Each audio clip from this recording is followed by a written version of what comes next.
already know what it is. It's Barbershop Conversations. Hit the subscribe and the like button today. Smart man, smart man. I turn the sound down and watch it, so I don't know what they're saying at this point. I will, after I've made my decision, and got it all down on paper, I will go back and watch it and listen to hear what they have to say. But I mean, when it's like, to me, it's like the QVC, and they're selling this new mop, and look how good this mop looks, and look how light it is, and look, how it cleans things up, and how you wring it out. But they don't mention the other products. They won't mention the competitive products. So, I know what that's like. I mean, it took me about a month to watch Shawn Porter versus Keith Hearn. And the only reason I watched it even at that point was I had some businessmen from Dubai with me over a weekend, and they kept asking me to watch the fight. And I kept telling them, no, I didn't want to watch the fight. And it had been over a month since the fight had happened, and they kept asking me to watch it. Yeah. And so I finally agreed to it. I told them I would only watch it if they turned the sound off. And so we watched it with the sound off. And there was a point where they said, Ken, can we turn the sound back on? We want to hear what they had to say right there. And it was a point when Shawn had landed some good body shots. The body shot. I was there when he fell back into the ropes. And Keith started literally, not figuratively, literally running away from Shawn. And these guys wanted to hear what the commentators had to say. So we rewound it and turned the sound up just for that point. And what Al Bernstein said, the crowd booed at that time. And what Al Bernstein said was, I can't believe this crowd is booing him. He's showing good footwork. He just got hit with a body shot. So I remember that shot vividly. I remember that because he was coming towards me. I remember that shot vividly. He pinned up against the rope. He backpedaled against the ropes, and then he did a half circle around the ring. Hey, I stand by it. I had you guys winning that fight by 1 point. I stand by it. I've even told. I'm a firm believer of turning the sound down. These guys, they're horrible. They really are. Yeah. So I won't be shocked nor surprised if I hear some things when I finally do listen to. Wait till you hear Jim Lampley say he landed that right hand. If you get a chance, so you go laugh your ass off. You go laugh. It's like it was so. Remember when Dre he avoided the right hand in the 8th or 9th round, I believe it was, and he circled the ring to regain his balance.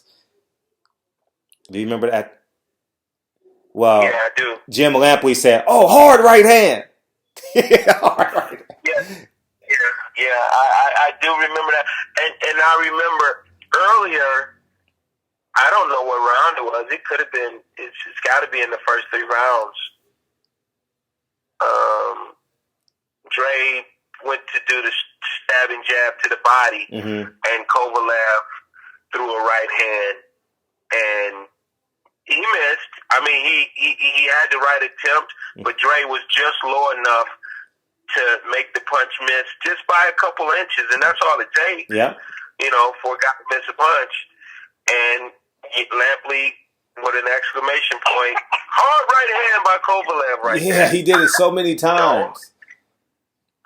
It didn't land. No, it didn't land at all. But I don't know if you know, but I actually interviewed, I'm changing the subject, Eddie Hearn this weekend. And I asked him, I asked him about giving you guys the rematch.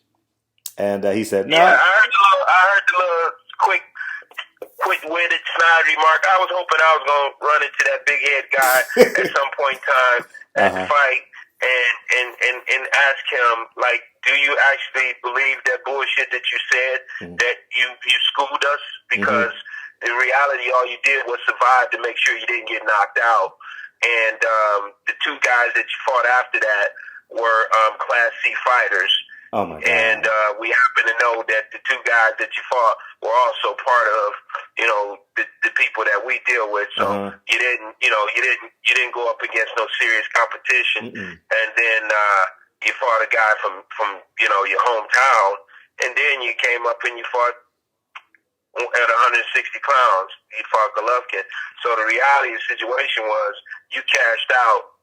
You kept him safe and you cashed out. That's what you did. Yeah, and until the man, because now his opponent Jojo Dan is just an opponent. He just got whitewashed at 154 by somebody. I forget last week or 2 weeks ago. He just got heard. Yeah, he just got whitewashed. Yeah. Yeah. Mhm. Yeah. And I don't know if you know the sequence, but he fought. You had Jojo Dan and Kevin Bizier fight for the right to fight Brook. Jojo Dan. Jojo Dan beats Kevin Bizier and goes on to fight Brook. Brook knocks him out. Then later on, you have Kevin Bizier fight somebody else for the right to fight Brook. Mm-hmm. And Bizier wins, and then Bizier knocks out. Brook knocks him out. Mm. Yeah, he knocked.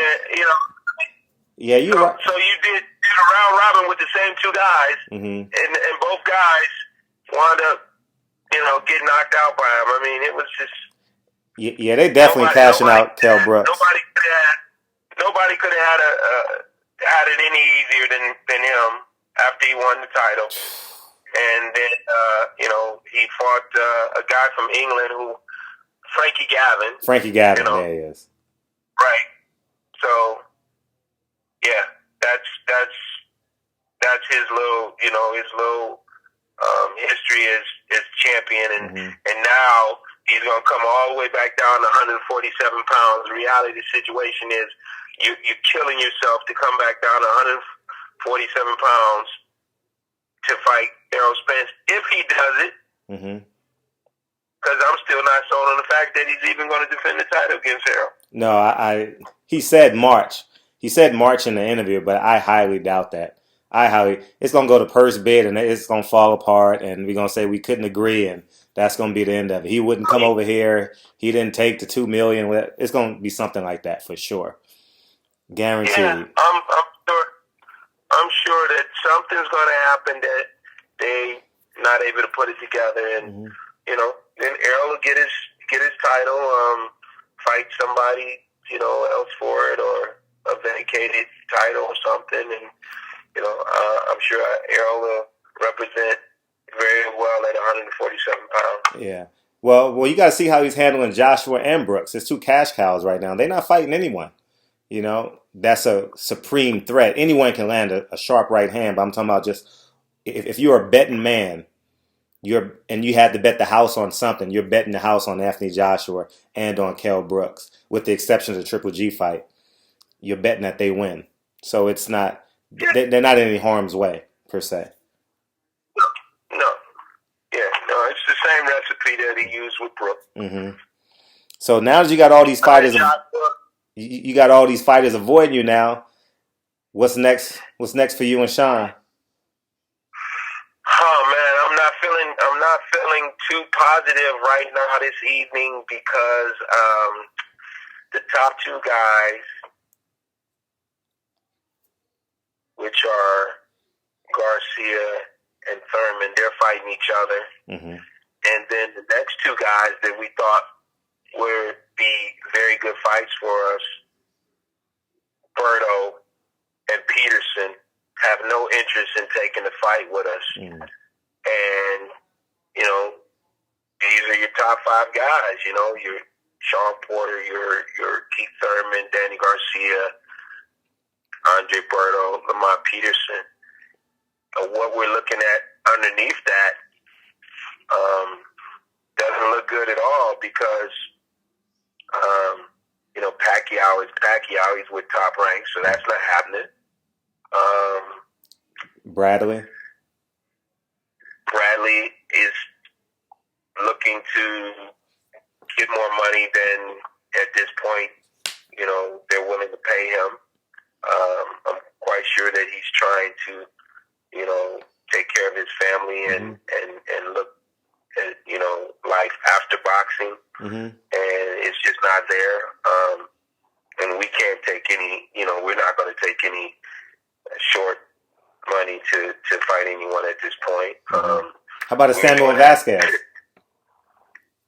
Who? Samuel Vasquez? I was told that because he took that loss, there's no fight there for us. Oh, okay. How about the Cuban he beat? I mean, the Cuban that beat him. What's his name? Diaz. I don't know. Who was that? Diaz. Oh, it was Diaz. Yeah. Yeah, it was Diaz. I'm not that hot on fighting the left-hander. I will take a look at him. I'm not that hot on it with 3-0 against left-handers as a pro, but I'm not that hot on it, if you know what I mean. It's not something I just, want to jump on, but, obviously the best fight for us would have been Andre Berto. And that's a sexy fight, too. In LA, I would assume y'all would have that in LA. I don't know. I'm just guessing, but StubHub or something like that. Maybe even Vegas, but I think that's a sexy-ass fight. You put two Mexicans on the undercard, that's a sexy fight, man. Yeah, but Mr. Berto had no interest in that, so I even asked him. I even asked him this weekend about a fight with y'all, and he said, I'm going to paraphrase to a quote because I did so many interviews in between. He said, nothing gets signed. I'm not signing anything. And he said something to the effect of, nothing's done yet. And I said, does your opponent's last name start with the P? And I said, Porter, Pacquiao. I was just teasing him like that. And he said, he does the he does that, he walked away. He's typically a happy interview. He walked away with a smile. Yeah, well, nice kid, love the kid, mad respect for him and his family and all that good stuff like that. This is a business, and we're in the business of boxing. So, we want to fight the guy. But, it just didn't work out that way for us. So would you wait on a loser? Well, you got to get a fight in, huh? You guys have to get a fight in, I would presume January, February. We have a date and we have a network. Congratulations on getting that. we really want to, continue. We're not going to give up our date and the network that we're going to fight on it. We're happy with, and they want us there. So, if Berto won't take the fight, then I guess he won't be fighting anytime soon. It's too bad, that all of these guys, don't look at the business of boxing as, it's a business, but it's also about, making yourself great, challenging yourself, challenging other fighters. And, that's where we're at with it, So, I don't know, man. We right now, this minute, as in order for us to get a fight, what we got to do? Move to 54 or something? I don't know. I actually thought that fight was going to get made when y'all fought out in Ontario, excuse me. When y'all fought out in Ontario, when Chris Arreola card, remember when you had to fight Bonnier? Right. I actually thought that was the next step. You and would have made a lot of sense. It makes a lot of sense right now. If Andre would take it, it would make all the sense in the world because, he's ranked number 2 behind Danny. Shawn's ranked number 3. So, we definitely want the winner of Thurman and Garcia. Hell, we'll take the loser of Thurman and Garcia. Oh, you don't want a lefty. I was about to say, how about Robert Guerrero or somebody like that? If that's where we at now, man, let me make the call. You know what? Let me go ahead and make this phone call. Get off the line with you. Because I did tell him I was going to call him before it got too late, and he's on the other side. He's about Robert Guerrero? I'm going to ask about Guerrero. Let's see what's going on. I'll talk to you, brother. All right, thanks. I appreciate your time, kid. Have a good evening. All right, bro.